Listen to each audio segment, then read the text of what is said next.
Lo que no dice la lección. El proceso del juicio. Lección 13. Hay dos palabras en griego que en español se traducen como Señor, que son déspotes, el cual tiene una connotación negativa ahora en la palabra déspota, y curios. La palabra déspotes significa Señor, amo, especialmente de esclavos. En relación a nuestro Señor Jesucristo se usa en 2 de Pedro 2.1. Dice así: Hubo también falsos profetas entre el pueblo de Israel, y así habrá falsos maestros entre ustedes, los cuales encubiertamente introducirán herejías destructoras, negando de ese modo al propio Señor, despoten, que los redimió, Jesucristo. Esto les atraerá una destrucción repentina. Y también en Judas 1.4, que también dice así: Porque hay algunos hombres que se han introducido inadvertidamente, que desde antes estaban destinados a esta condenación, hombres impíos, convirtiendo la gracia de nuestro Dios en lascivia y negando al único Señor Dios, Señor despoten, y a nuestro Señor, Curión, que viene de la palabra curios, Jesucristo. ¿Dará cuenta de lo que hace el amo a sus esclavos? Yo creo que no. Así es que la idea de transparencia, de comprobar si es justo o no, solo sucede en un mundo democrático. El reino de Dios es teocracia. Si no, preguntémosle a Job en el último capítulo.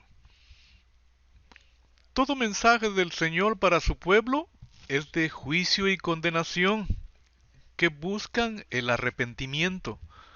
La única ocasión que es dirigida a los gentiles es cuando Jonás, por la fe, Noé, habiendo recibido revelación de cosas que aún no se veían, aparejó con mucho cuidado el arca en que su casa se salvara, arca por la cual condenó al mundo y fue hecho heredero de la justicia que es por la fe.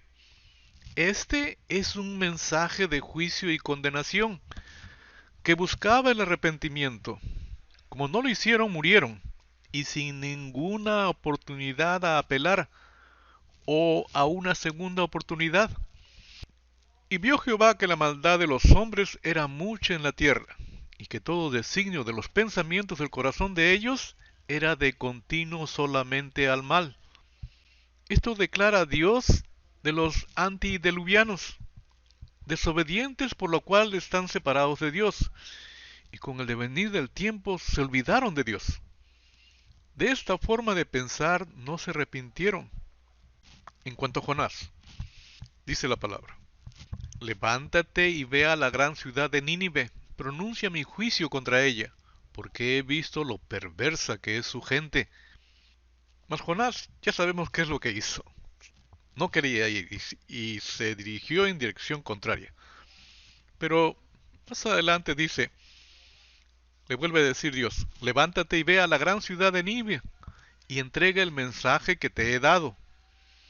El día que Jonás entró en la ciudad, proclamó a la multitud: Dentro de 40 días Nínive será destruida. Pero la gente de Nínive se arrepintió de su mal camino. Y de este modo, cúbranse de silicio hombres y animales, clamen a Dios fuertemente, y conviértese cada uno en su mal camino, de la rapiña que hay en sus manos. ¿Quién sabe si se volverá y se arrepentirá Dios, y se apartará del ardor de su ira y no pereceremos?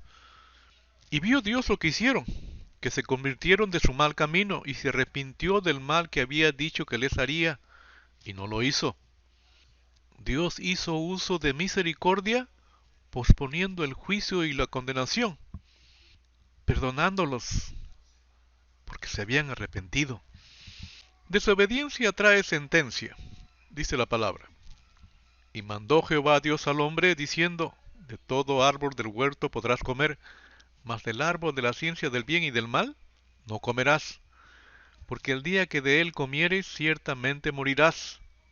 Esta es la sentencia que pende sobre nosotros, por la desobediencia de Adán, pero gracias al Padre que envió a su Hijo a morir en lugar nuestro. Un mandamiento nuevo os doy, que os améis los unos a los otros, pero como yo os he amado, así también os améis los unos a los otros. Mandamiento es una orden, y se nos ordena amar a nuestro prójimo independientemente de nuestros sentimientos y de nuestra opinión. Si somos parciales con nuestro prójimo, no estamos cumpliendo esta orden, por lo cual somos rebeldes. ¿Cuál es el mensaje para nuestros días que exige arrepentimiento? Y si exige arrepentimiento, es un mensaje de juicio y condenación.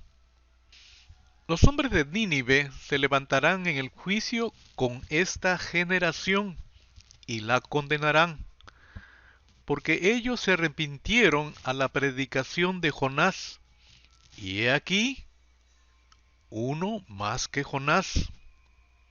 O sea, los de Nínive, que no son del pueblo de Dios, se arrepintieron al mensaje del profeta de Dios, Jonás. Pero los que son su propia gente, el pueblo de Dios, su propia iglesia, no se arrepintieron al mensaje del Señor. Por cuanto el mensaje ya ha sido dado, dice el apóstol Pedro, porque es tiempo de que el juicio comience por la casa de Dios. Y si primero comienza por nosotros, ¿cuál será el fin de aquellos que no obedecen al Evangelio de Dios? Tiene que empezar por nosotros, porque el mensaje de juicio y condenación Cristo nos lo dio a nosotros primero. Y pregunta el apóstol, ¿y de los nuestros que no obedezcan al Evangelio de Dios, qué les pasará? La pregunta es, ¿cuál es el Evangelio de Dios? ¿A qué Evangelio de Dios se está refiriendo? Es importante por cuanto, según Pedro, es la norma de juicio. Y este Evangelio de Dios es el último mensaje dado a nosotros que busca que nos arrepintamos. Otro versículo que hemos de considerar está en Apocalipsis, que el apóstol Juan le llama Evangelio eterno. Dice así: vi volar por en medio del cielo a otro ángel que tenía el Evangelio eterno para predicarlo a los moradores de la tierra, a toda nación, tribu, lengua y pueblo. La palabra evangelio, el único significado que tiene es de buena nueva. Con el devenir del tiempo, significa ahora que el evangelio es Jesucristo. La palabra eterno no tiene límite. ¿Es desde siempre o es en un ser infinito, Dios? En cuanto a su origen, el evangelio que está hablando Juan proviene de Dios. Y no tiene muchos evangelios, ¿eh?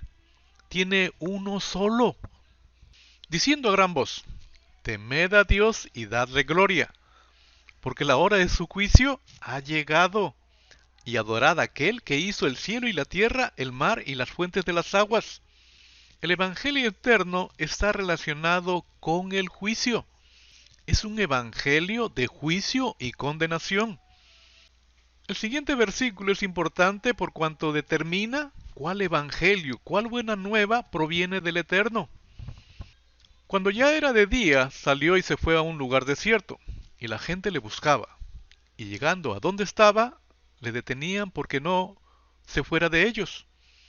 Pero él les dijo: es necesario que también a otras ciudades anuncie el evangelio del reino de Dios, porque para esto he sido enviado. ¿Quién lo envió a anunciar el evangelio del reino de Dios?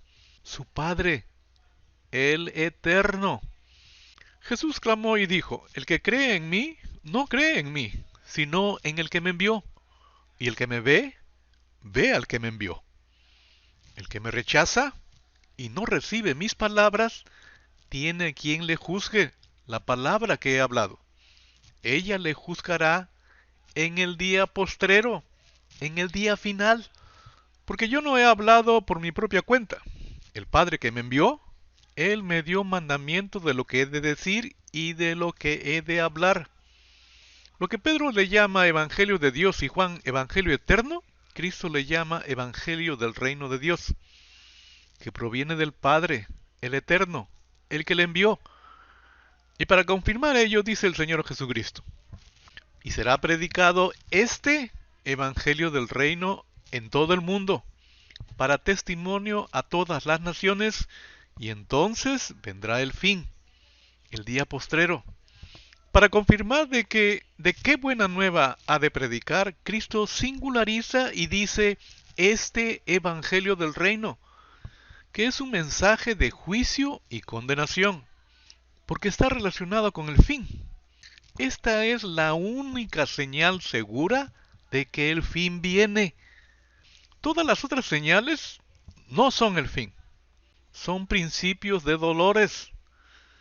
Es este Evangelio del reino que los contemporáneos de Pedro, los de las ovejas perdidas de la casa de Israel, los de su propia iglesia, pregunta, ¿cuál será el fin de aquellos que no obedecen al Evangelio de Dios?